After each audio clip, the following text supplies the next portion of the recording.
438장 찬송하겠습니다. 438장.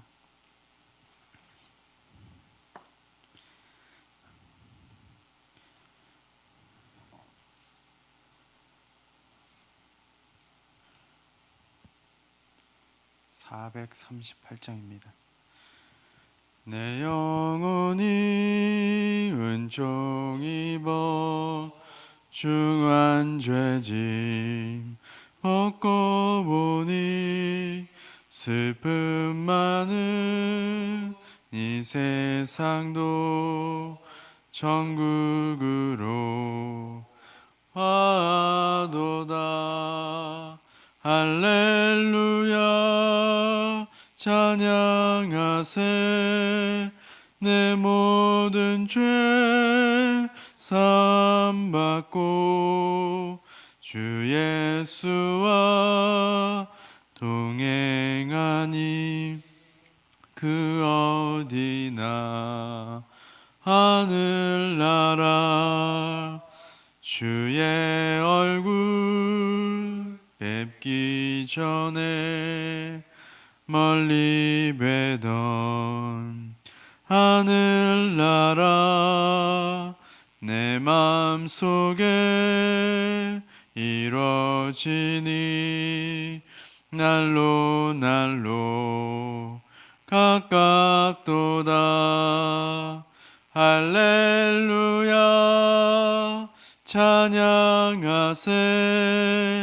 내 모든 죄 사함받고 주 예수와 동행하니 그 어디나 하늘나라 높은 산이 거친 들이 조막이나 궁궐이나 내 주 예수 모신 곳이 그 어디나 하늘나라.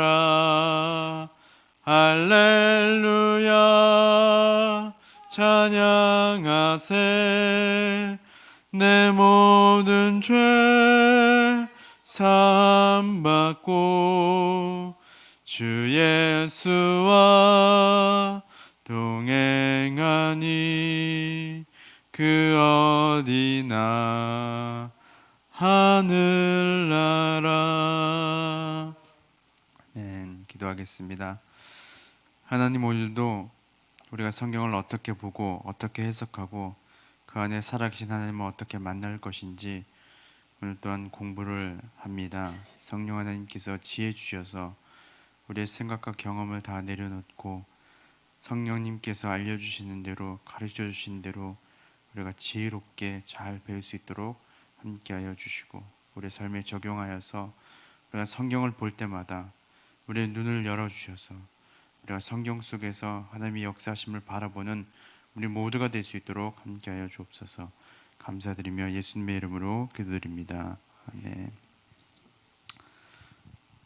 자, 오늘은 성경 해석하기와 신약에서 구약 속의 구약의 사용에 대해서 한번 보도록 하겠습니다. 네, 뒤에 위인물이 있습니다.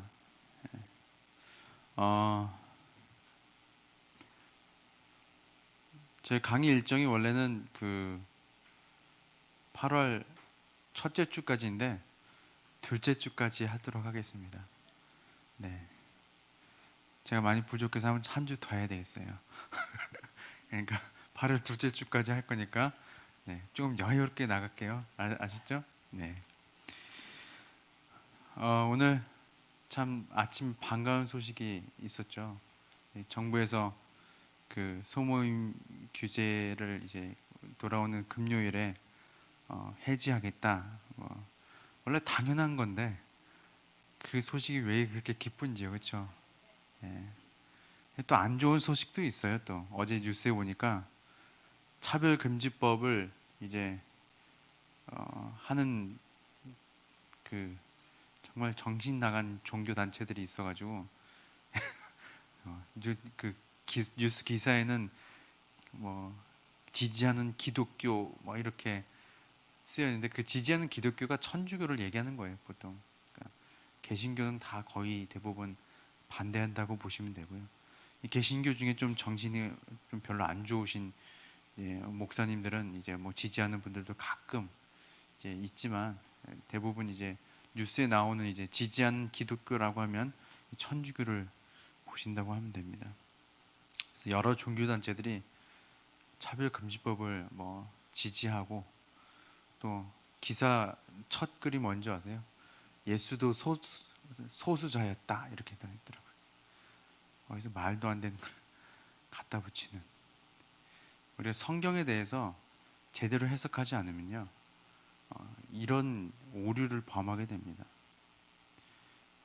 우리가 말씀을 지금 읽는 그런 성경 말씀 중에서도 한 구절만 떼서 보거나 아니면 어떤 사건을 가지고 자기 나름대로 해석하기 시작하면요, 코에 붙이면 코걸이, 귀에 붙이면 귀걸이가 되는 거예요. 그래서 성경 해석하는 게 참 중요하고, 우리의 삶 안에 특히 이제 말씀을 전하는 목회자들이나 또 말씀을 가까이 하는 모든 사람에게 참 중요한 것 같습니다. 자, 오늘 성경 해석하기에 앞서서 제가 이런저런 얘기를 했는데 어쨌든 참고해 주시고요.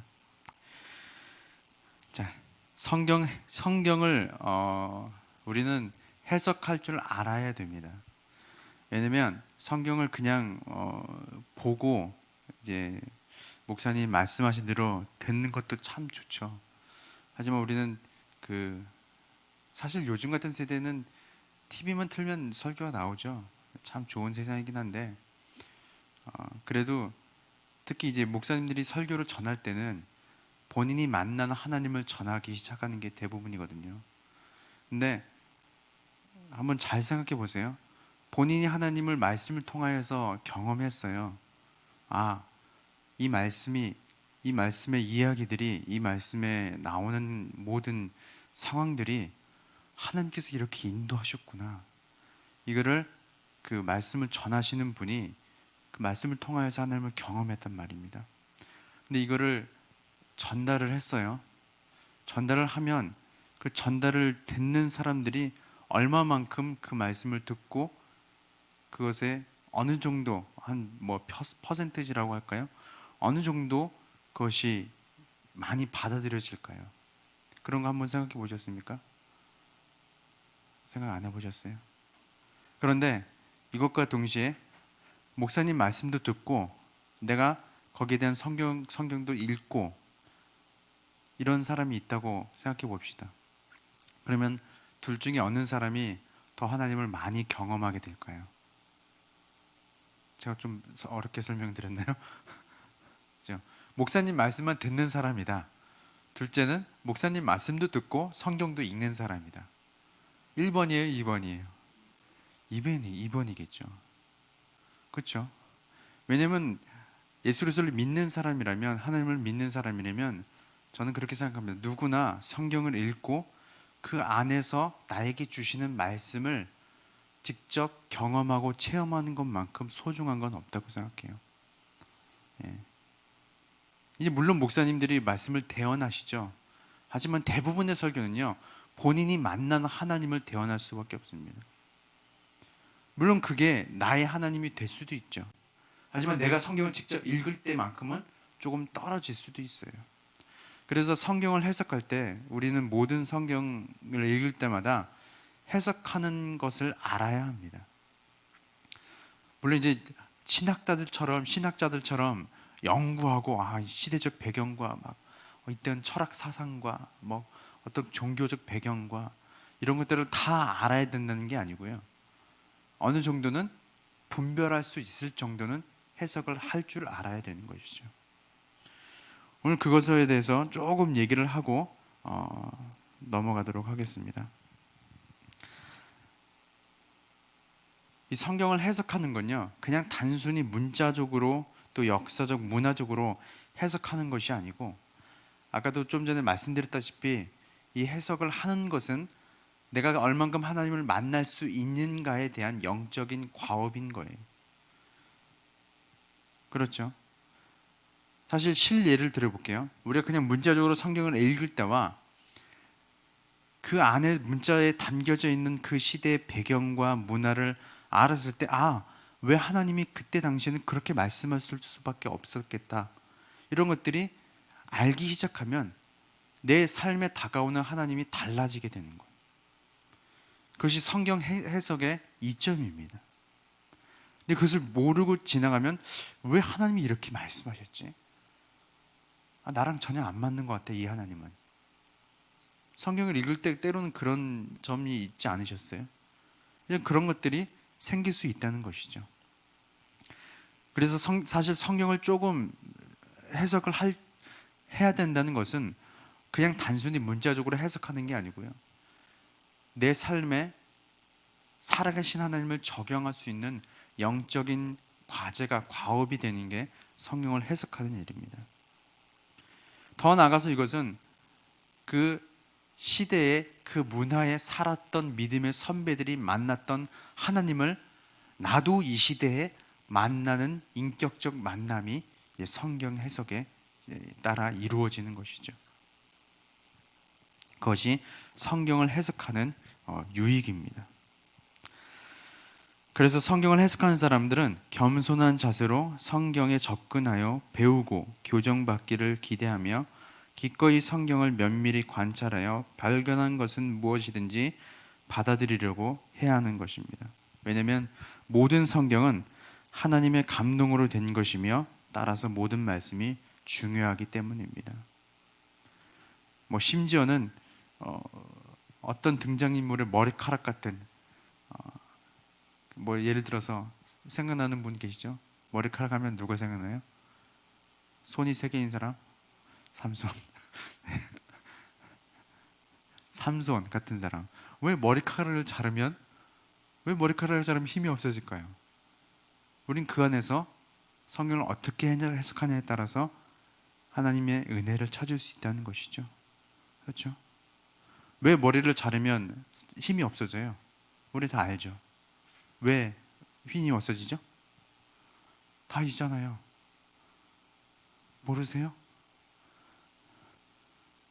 삼손은 무슨 사람이에요? 날 때부터 나실인 안 들어보셨어요? 나실인? 들어보셨는데 지금 가만 계시는 거죠. 빨리 말해 이러면서. 그렇죠? 나실이란 말이에요. 나실은 머리를 자르면 안 됩니다. 삼손이 머리를 잘랐다는 것은 그냥 단순히 머리를 잘랐다는 의미가 아니고 어떤 의미가 담겨져 있는 거예요. 사실은 그 머리를 자름으로써 난 하나님의 백성이 아니에요. 하나님이 택한 나실인이 아닙니다. 라고 스스로를 선포하는 겁니다. 그러니까 하나님께서 삼손에게 주신 힘을 거두어 가시는 거죠. 그렇죠? 그 머리카락에 그런 중요한 의미가 담겨져 있는 거예요. 이게 성경 해석의 묘미입니다. 그렇죠? 거기에 우리가 적용한다면 내가 하나님의 백성답게 살지 않을 때 우리는 그리스도인으로서 살아갈 힘과 능력을 잃어버리게 살아가는 거죠. 삼손과 마찬가지로. 얼마나 은혜로워요. 이런 것들이 왜 머리카락을 자르면 힘이 없어지지? 그것을 어떻게 해석하냐에 따라서 우리가 말씀 적용이 달라지기 시작하는 거죠. 성경을 읽는 사람들은 성경 해석을 어느 정도 할 줄 알아야 된다는 것입니다. 자, 특별히 성경을 읽을 때 문맥을 아는 것이 참 중요합니다. 먼저는 문학적 맥락을 한번 아는 것이 중요한데요. 문맥이라는 것은 큰 흐름이에요. 문학적 큰 맥을 짚는 거예요. 맥. 큰 흐름을 짚는 겁니다. 이 흐름을 모르는 채 어떤 한 구절이나 어떤 한 단어에 집중하기 시작하면 우리는 그 단어와 그 문장을 자신의 좋은 대로 해석하고 갖다 붙이고 사업장에 걸고 집안에 걸고 이렇게 하기 시작한다는 것이죠. 자, 누가복음 17장 5절에 보면 우리에게 믿음을 더하소서라는 구절이 있습니다. 우리에게 믿음을 더하소서. 주님 우리에게 믿음을 더하소서. 이 구절만 딱 갖다 놓으면 너무나 좋은 구절이죠. 그렇죠? 그런데 제자들이 예수님께 우리에게 믿음을 더하소서라고 말씀하신 이 구절의 배경을 잘 살펴보면요, 이런 어떤 말이냐면 예수님께 주님 우리에게 믿음을 더해 주소서 이런 경건한 요청이 아니라 일종의 변명 같은 걸로 간주돼 왔다는 거예요. 그냥 단순히 주님 우리의 믿음을 더해 주소서. 그래서 우리가 겨자씨만한 믿음을 가지고 더 큰 믿음을 소유할 수 있게 해 주소서. 이런 게 아니고 우리는 겨자씨만한 믿음도 없는데 그것을 회피하기 위해서 주님 우리에게 믿음을 더해 주소서. 이런 맥락으로 학자들이 본다는 것이죠. 그렇다면 우리가 이 구절만 가지고 어디 때로는 어느 집에 걸려 있기도 하잖아요. 그렇죠? 그럴 때 이 구절은 잘 쓴 거예요? 잘못 쓴 거예요? 때로는 잘못 쓴 걸 수도 될 수 있겠죠. 그렇죠? 이 커다란 맥락을 알아야 이 구절이 어떤 구절인지 우리가 알 수 있다는 것입니다. 자, 우리 말씀 하나 찾아볼까요? 마태복음 7장입니다. 7장, 여기는 안 나와요. 7장 7절에서 11절까지.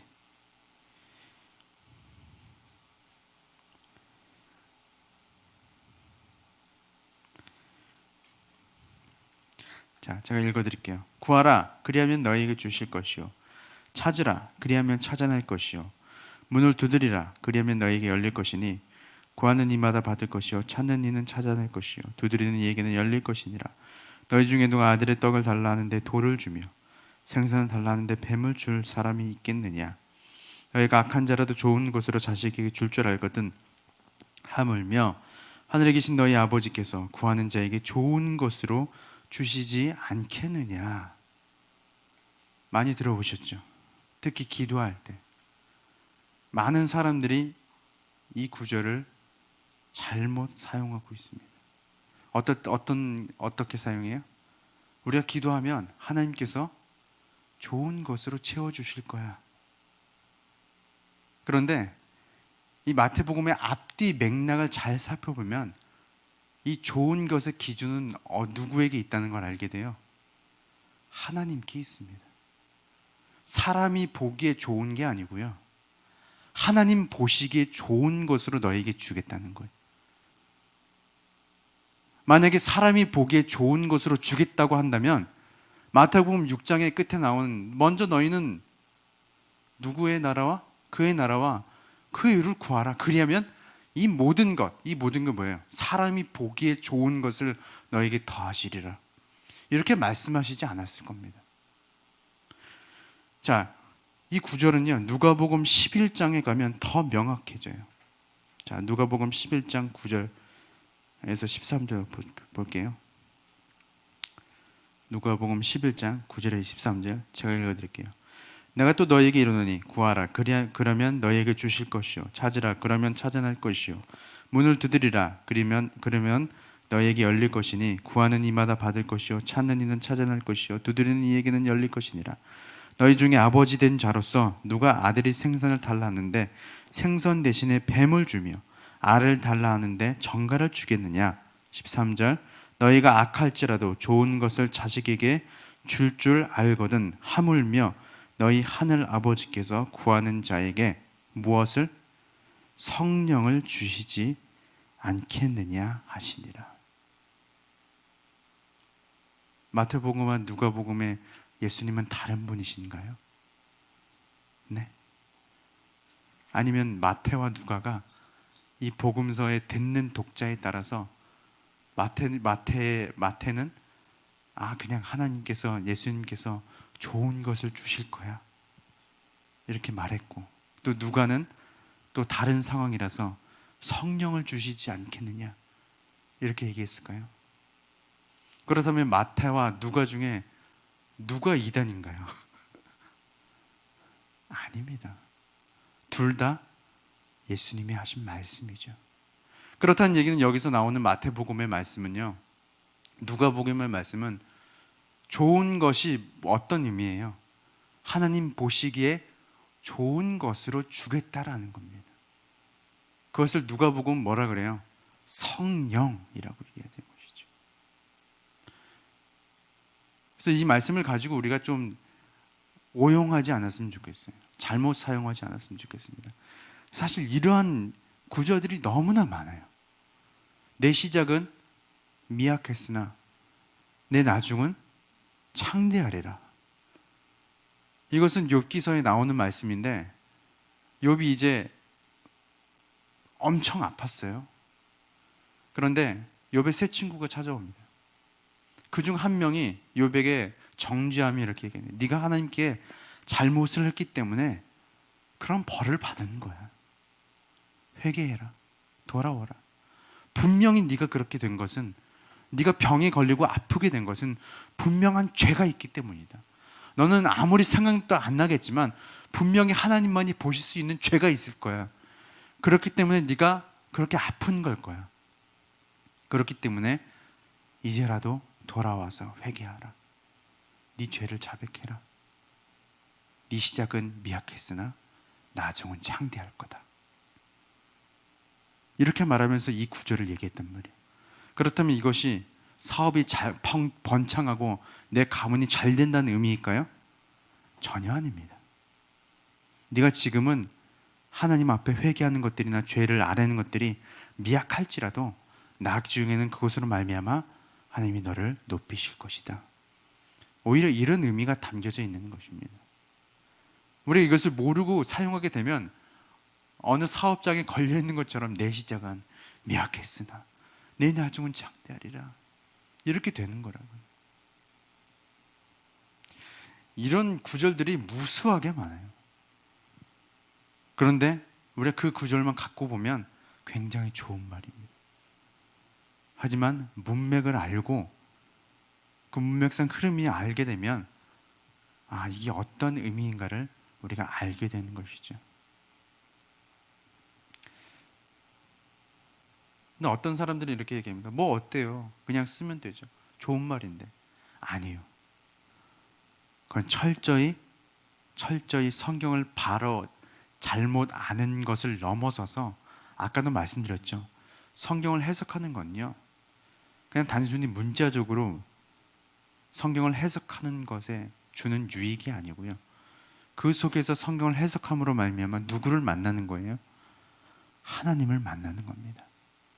근데 문맥 속에서 이 구절이 어떤 의미인지 우리가 알지 못하면 하나님께서 우리에게 말씀하시고자 하는 것을 모르게 되는 거고요, 결국에는 우리가 그 말씀 속에서 만나야 될 하나님의 모습, 하나님의 성품들을 만나지 못하게 되는 거예요. 그게 무서운 거죠. 그렇죠? 그래서 우리는 문맥을 알아야 되는 거예요. 문학적 맥락을 알아야 되는 것이죠. 설명은 되게 간단한데, 글로는 되게 간단한데 제가 길게 설명드렸죠. 쉽게 설명드리느라. 네. 자, 역사적 맥락이라는 것이 있습니다. 역사적 맥락은요,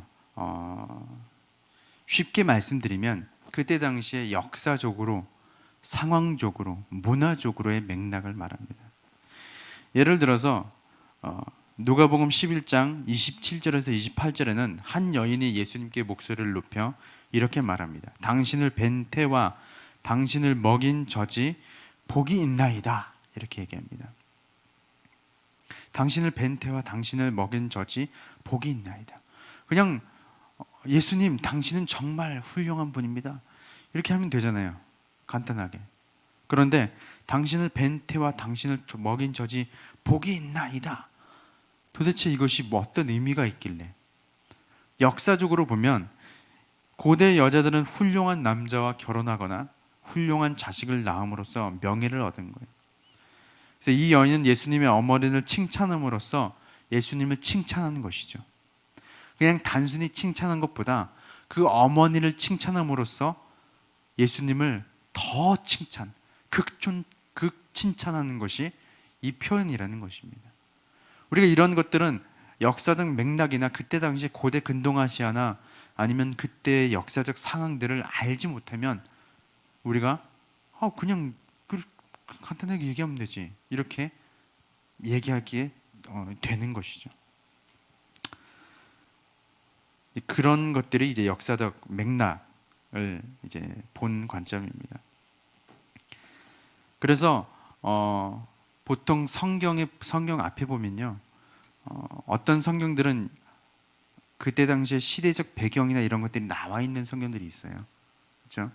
뭐 관주 성경이나 뭐 주석 성경 같은 거 그런 것들이 참 많이 도움이 됩니다. 생각보다 그런 것들이 많이 도움이 돼요. 뭐 요새는 인터넷으로 찾으면 잘 나오는데 또 언제 인터넷 찾고 그러겠어요. 그 있는 성경을 구비하세요. 좋습니다. 네. 그 시대적 배경을 알게 되면 이런 시대가 있구나. 그리고 거기에 잘 나와 있어요. 중심 구절도 나와 있고 중심 배경도 나와 있고요. 장마다 이렇게 끊었어요. 내용별로. 그런 것도 굉장히 유용합니다. 그런 거 잘 안 보시죠? 보세요. 안 보세요? 인터넷 들으시는 분들 보세요. 안 보세요? 잘 안 보시죠? 근데 성경을 읽을 때 굉장히 중요합니다. 그것을 보고 성경을 읽는 거랑 보지 않고 읽는 거랑 다르게 돼요. 다르게 됩니다. 자, 이야기 해석하기.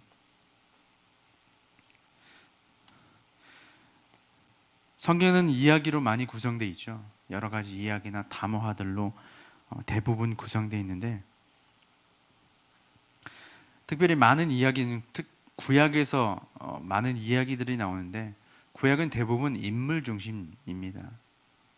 대부분의 이야기들은 물론 이제 율법서와 뭐 선지서 같은 것을 선지서들 같은 경우도 인물 중심이 많이 있죠. 대부분 이제 인물 중심으로 짜여져 있는 것들이 이제 구약 성경이기도 하고 이제 성경의 특징이기도 한데 우리가 이 성경을 해석할 때 참 중요한 그 문제가 있어요. 어떤 문제냐면 예를 들어서 참 주일학교 때 많이 듣게 되는 그 설교 중에 하나가 그렇습니다. 다윗과 골리앗의 얘기를 많이 들으셨죠. 주일학교 때부터. 그런데 그 다윗과 골리앗의 교훈은 뭔가요? 결론은 뭐예요? 우리도 다윗처럼 살아야 됩니다. 라는 것이 모르겠어요. 요즘도 그런 것 같아요. 요즘 주일학교도 모든 결론이 다 우리는 다윗처럼 살아야 됩니다. 이거라는 것이죠. 그런데 성경의 모든 결론은 어디에 있을까요? 이것을 아는 것에 따라서 우리가 성경을 어떻게 보느냐가 달라집니다. 성경의 모든 결론은 누구에게 있어요? 누구에게 있죠? 하나님께 있습니다. 그래서 우리가 다윗과 골리앗의 이야기를 볼 때 우리도 다윗과 같은 믿음을 소유해야 합니다. 이것이 결론이 아닙니다. 그럼 뭐가 결론일까요? 하나님께서 다윗을 통하여서 이스라엘이 전쟁을 이기게 하셨습니다. 이게 결론인 거예요. 우리가 근데 성경을 인물 중심으로 사람 중심으로 해석하기 시작하면요, 성경에 나오는 그 믿음의 선배들에게 집중하기 시작하면 우리는 그냥 일반 종교, 타 종교, 어느 도덕책에 나오는 그 인물을 본받는 것처럼 우리의 설교나 우리의 성경의 해석들은 그렇게 바뀌어지게 됩니다. 그럼 도대체 성경이 뭐가 달라요? 우리는 이순신 장군, 내가 죽는 것을 적에게 알리지 말라. 우리도 그와 같이 나라와 민족을 위해서 불철주야 노력하고 저 일본을 막고 그렇게 살아야 한다. 우리도 다윗처럼 저 키 큰 골리앗이 쳐들어와도 우리는 믿음으로 이겨야 됩니다. 뭐가 다르냐고요?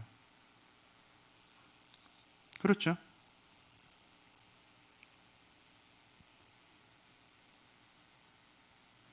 제가 되게 쉽게 설명드리는 겁니다. 성경의 결론은 누구에게 있는 거예요? 하나님께 있습니다. 그래서 물론 제가 이게 그 설교하시는 분들을 비판하는 것이 아니고 판단하는 것도 아니지만, 그분이 뭐 어휘력이나 아니면 그 뭐 굉장히 그 운변술이 대단하거나 그런 걸 다 떠나서 가장 훌륭한 설교는 뭔지 아세요? 결론이 무조건 하나님을 찬양하는 것으로 끝나는 것이 훌륭한 설교입니다.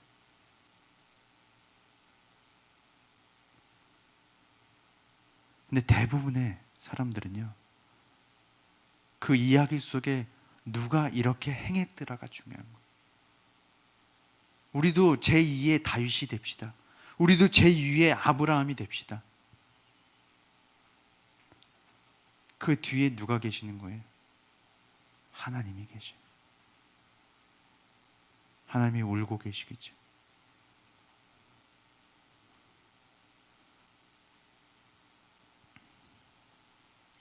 그래서 모든 성경을 읽을 때 그 주인공은 누가 되어야 돼요? 하나님이 되셔야 합니다. 아, 이 다윗이 골리앗을 이길 수 있었던 건 어떻게 된 것이지? 다윗이 하나님 앞에 잘했기 때문인가요? 다윗이 하나님을 밤낮으로 찬양했기 때문인가요? 그 믿음을 가지고 있었기 때문인가요? 아닙니다. 다윗을 그렇게까지 이끌어 가신 하나님이 누구 곁에 계신 거예요? 다윗 곁에 계셨기 때문입니다. 이것이 결론이 돼야 돼요.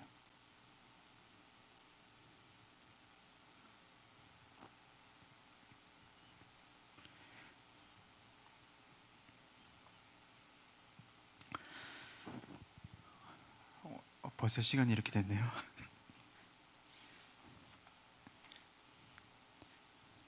못하면 다음 주에 또 할게요. 다음 주에도 할 게 많은데, 다음 주에도 못하면 그 다음 주, 우리 한 주도 늘어났으니까 괜찮죠? 담화 해석하기입니다. 성경의 또 다른 주요 본문의 유형인 담화입니다. 이제 담화도 마찬가지로 뭐 이야기와 크게 다르지는 않지만, 이제 담화는 되게 포괄적인 표현이죠.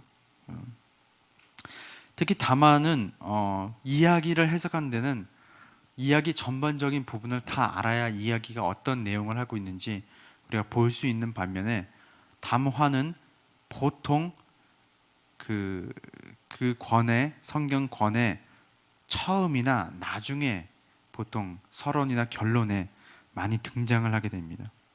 그래서 특별히 뭐 시편 같은 경우에는 거의 대부분 처음에 드러나는 경우가 많고요. 서신서 같은 경우에는 인사말에 대부분 무엇을 쓸 것인지에 대해서 대부분 나와 있습니다. 서신서, 특히 바울 서신서 같은 경우에는 서두에 다 나와 있어요. 왜 이 글을, 이 편지를 쓰고 있는지, 그 겉으로는 감사, 너희 하나님 앞에 감사한다 이렇게 쓰고 있지만, 그 내용을 잘 살펴보면 내가 너희들한테 왜 편지를 쓰고 있는지 나와 있는 게 대부분입니다. 아니면 이제 서신서 끝에 이제 많이 주제들이 나와 있죠. 때로는 이제 그 요점을 반복하는 그런 성경도 있습니다. 뭐 사사기 같은 경우에는 그때는 이스라엘에 왕이 없었으므로 사람마다 자기 소견에 옳은 대로 행하였더라. 이것이 사사기의 그 주제거든요. 그때는 왕이 없었으므로 그 이스라엘 백성들이 자신의 소견에 옳은 대로 행했던 것들이 사사기의 모습들이라서 계속 악순환이 반복되는 그런 구조로 되어 있죠. 이제 그런 것들이 이제 그 주제가 되는 것들이 많이 있습니다.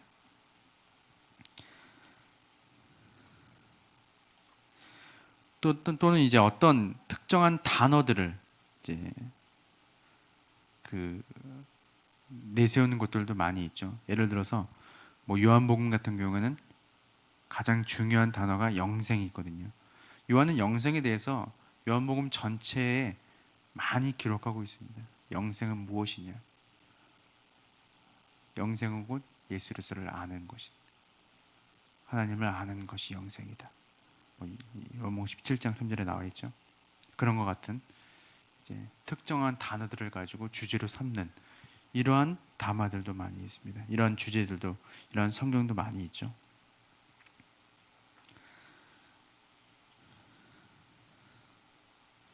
자, 하나님 말씀 적용하는 것은 참 중요합니다. 우리가 성경을 해석하고요, 적용 없이 끝나는 경우가 굉장히 많이 있습니다. 참 적용이 어려워요. 그렇죠? 성경을 읽고 적용하는 게 참 어렵습니다. 왜 어려울까요? 여기 안 나와요. 제가 묵상해 본 겁니다. 성경을 읽고 해석하고 적용하는 게 왜 어려울까요? 왜 어렵죠? 왜 어렵죠? 왜냐면 부담스러운 것들이 굉장히 많거든요. 내가 이걸 할 수 있을까? 사실 굉장히 단순한 건데 내가 할 수 있을까부터 시작해요. 왜냐면 다윗이나 아까도 뭐 잠깐 예를 들은 다윗의 모습을 두고 내가 이만한 믿음을 가질 수 있을까부터 시작하거든요. 내가 과연 이런 삶을 살 수 있을까?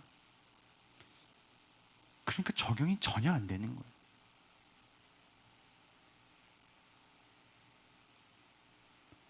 우리가 적용하기 위해서는 가장 먼저 알아야 될 것이 있습니다. 뭐냐면 내가 이 말씀 적용을 왜 하는지에 대해서 알아야 돼요. 성경을 해석하고 이 말씀을 읽고 나서 이 말씀이 그냥 읽는 것에 그치지 않아야 되잖아요. 아까도 말씀드렸다시피 성경을 읽는 것은 곧 그 성경 안에서 말씀하시는 하나님을 내가 만나야 되는 거잖아요. 만난다는 얘기는 내 삶에 그 말씀이 적용된다는 의미인 거잖아요. 그렇죠? 그렇다면 우리가 적용하기 위해서 가장 먼저 행해야 될 것은 무엇일까요? 뭘까요? 어렵지 않습니다. 제가 눈이 1강부터 말씀드렸던 것처럼 성경의 전반적인 주제는요, 하나님께서 이스라엘 백성, 하나님이 택하신 백성들의 하나님이 되고 너희는 내 백성이 되어라. 그것을 먼저 아는 것이 중요해요. 더 쉽게 말씀드리면 우리가 말씀 적용을 함에 있어서 먼저 첫 번째로 알아야 될 것은 뭐냐면 나는 하나님 나라의 백성인가에 대한 물음이 먼저 답으로 주어져야 합니다. 여러분들은 하나님 나라의 백성입니까? 두 번째로는 여기 안 나와요. 여기 안 나옵니다. 제가 정의한 내용입니다. 두 번째로는 나는 온전하지 않다라는 것을 아는 거예요. 이 세상에 온전한 사람은 없습니다. 그렇죠? 아까도 말씀드렸죠. 다윗이 골리앗을 이길 수 있었던 것은 다윗이 잘나서 있는 건가요?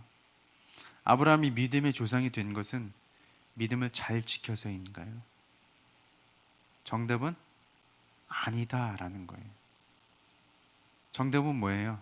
하나님께서 아브라함을 믿음의 조상으로 만드셨다가 정답입니다. 하나님께서 다윗이 골리앗을 이기게 하셨다가 정답입니다. 그럼 우리에게 주어지는 정답은 뭔가요? 내가 하나님의 백성답게 살겠습니다, 삽니다가 정답이 아니에요. 뭐예요? 매일매일 하나님은 나를 하나님의 백성답게 세우신다가 정답입니다. 그것을 아는 게 중요한 거예요.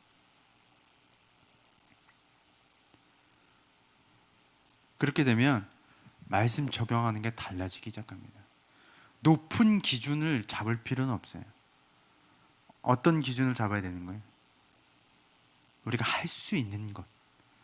내가 지금 현재 내 믿음의 상황에서 내 상황에서 할 수 있는 것부터 해나가는 것이 말씀 적용의 효과적인 방법입니다. 여기는 안 나오네요. 좀 다른 길로 갔네요, 제가. 어쨌든 여기 되게 어렵게 되어 있더라고요. 그러니까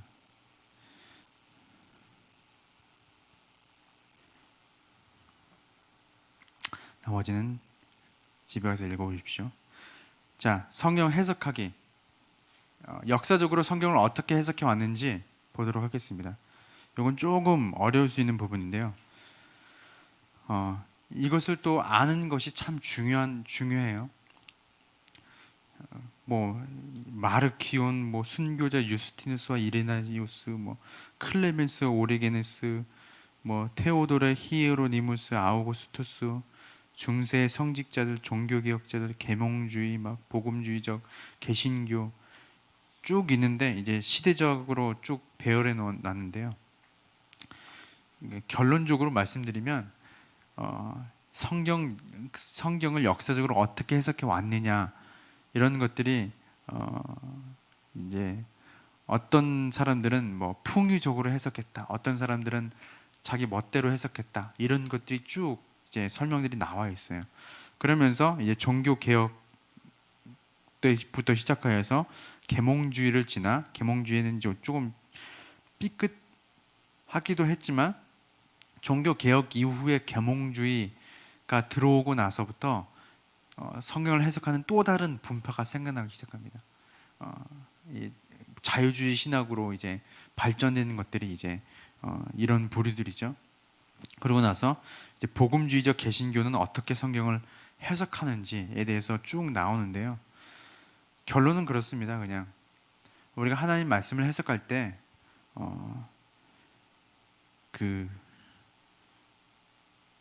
어떠한 비유, 뭐 풍유적으로, 풍자적으로 해석하는 것을 조금 멀리하고, 우리가 가급적이면 역사적 관점과 문화적, 문자적 관점에 따라서 되도록 성경을 어긋나지 않는 범위 안에서, 보통은 성경 안에서 성경을 해석하는 경우가 많이 있거든요.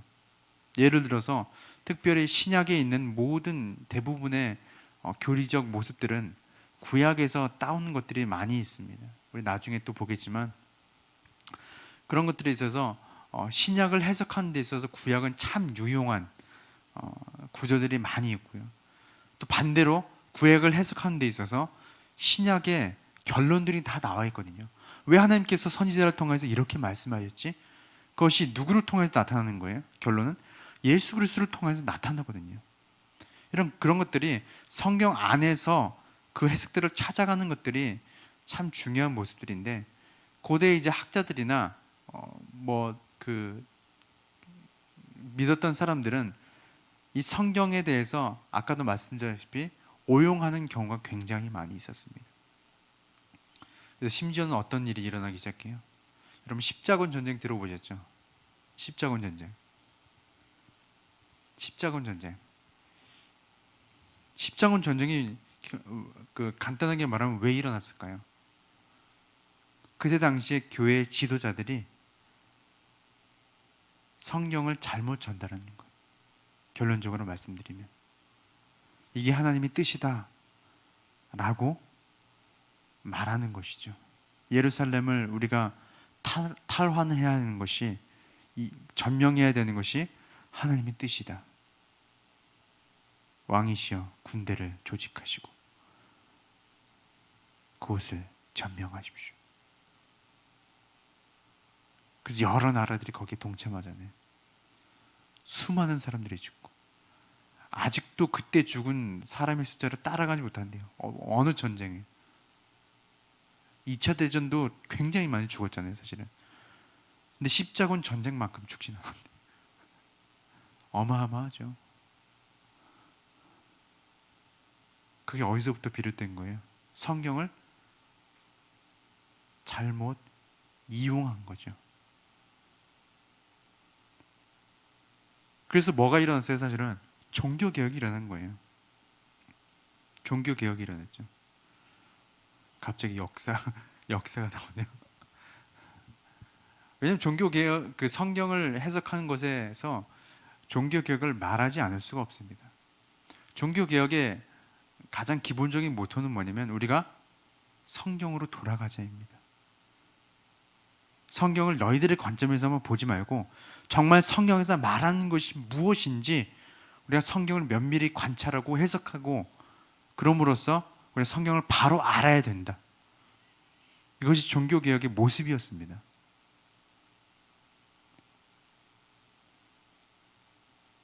다들 들어보신 거라서 그렇죠? 이제 그때 이후로 그 성경에 대해서 바르게 해석하는 사람들이 일어나기 시작한 거죠.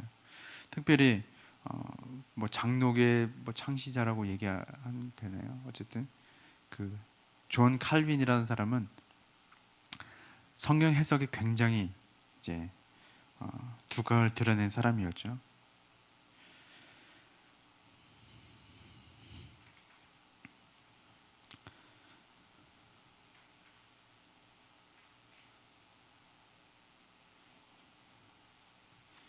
자, 마지막으로 신약은 구약을 어떻게 인용하고 해석하는가를 보겠습니다.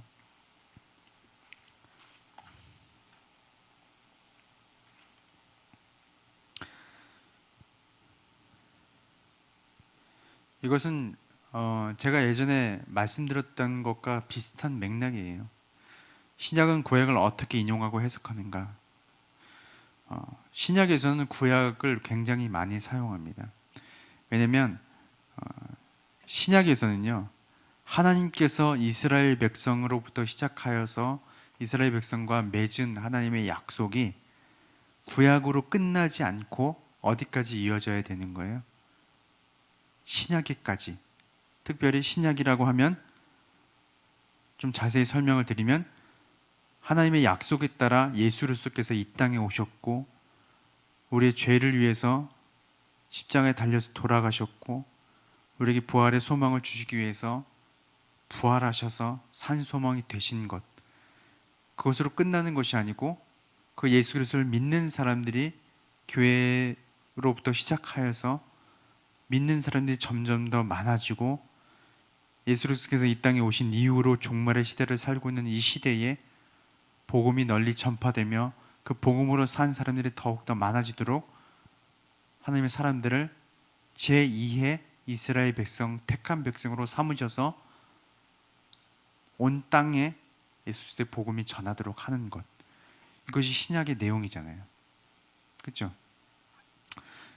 그렇다면 이 신약이, 그런 신약이 구약과 무슨 상관이 있느냐는 거예요. 그래서 신약의 저자들이 구약의 구조들을 많이 갖다 썼습니다. 많이 인용해요. 어떤 관점에서요? 어떤 관점에서? 구약에서 말하는 그 메시아가 바로 예수님이다 라는 것이죠. 예수님이 이미 오셨다라는 것이죠. 너희가 기다리는 예수가 이미 오셨다. 그리고 그분은 다시 오실 것이다. 대부분의 구약의 인용들은 다 거기에 사용되는 겁니다. 그래서 여기 뒤에 가보면 저번에도 말씀드렸다시피 우리가 요한계시록을 할 때 이제 봤었죠. 구약에서의 묵시록과 요한계시록의 내용은 다릅니다. 비슷한 형태를 취하고 있지만 구약에서 선지서나 예언적인 글들은요, 하나님께서 메시아를 보내주셔서 고통받고 고난받는 이 백성을 구원해 주실 것입니다 라는 것이 묵시록의 대부분의 내용이에요. 예언적인 글들이죠. 근데 요한계시록은 뭐가 다른 거예요? 이미 그분이 오셨어요. 그분이 오셨습니다. 예수 그리스도께서. 그것이 묵시록과 요한계시록의 차이이죠. 그래서 요한계시록을 읽을 때 어떻게 하시라 그랬어요? 절대 두려워하면 안 됩니다. 이미 우리는 이미 우리는 어린 양과 함께 서 있는 자들입니다. 함께 서 있는 자들. 이미 우리는 예수 그리스도와 함께 승리한 자들임을 잊지 말라고 말씀드렸죠.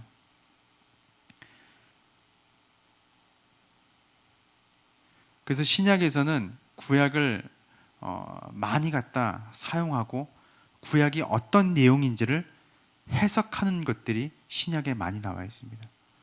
너희가 짐작하고 몰랐던 이 구약의 내용들은 신약에서 예수 그리스도로 말미암아 이렇게 풀어지는 거야. 이 의미가 그런 의미란다. 심지어 예수님 뭐라고 말씀하세요? 모든 성경에서 말하는 것들이 다 누구를 말하는 거라고 얘기해요? 다 나를 말하는 것이다 라고 말하는 것이죠. 그래서 신약에서 구약을 해석하는 것이 굉장히 중요합니다. 성경을 읽을 때 뭐부터 읽으라 그래요? 구약부터 읽으라 그러네요? 신약부터 읽으라 그러죠. 왜 신약부터 읽으라 그럴까요? 거기에 있기 때문에. 모든 구약의 해석과 신약의 해석은 다 어디에 귀결되는 거예요? 예수 그리스도. 그래서 신약부터 읽으라 그러죠. 그리고 신약에서도 뭐부터 읽으라 그럴까요? 그것까지 못 들으셨어요? 요한복음부터 읽으라고 많이 권합니다. 요한복음에 많이 복음적인 내용들이 많이 들어있고요. 또 이방인들을 대상으로 주로 쓰여졌기 때문에 그런 설명들이 많이 잘 나와 있죠. 어쨌든 신약은 구약을 해석하는 결론이다라고 말씀을 드리는 겁니다. 자, 오늘은 여기까지 하겠습니다. 네. 질문은 없으시죠? 제가 8강까지는 다 타이핑을 했으니까 필요하신 분들은 가져가시면 되겠습니다. 기도할까요? 하나님, 우리가 성경을 어떻게 보고 해석하는 것에 따라서 우리가 하나님을 어떻게 만나느냐가 달라지게 됨을 오늘 보았습니다.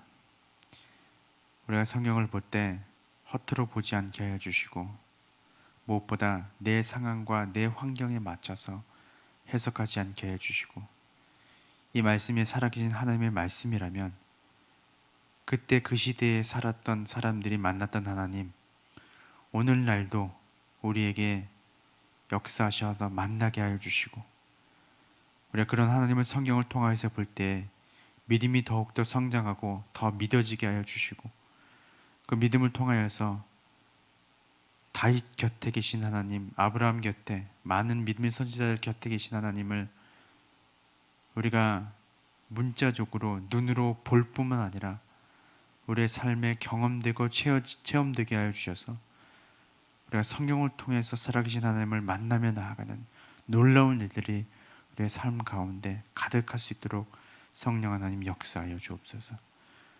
감사드리며 예수님의 이름으로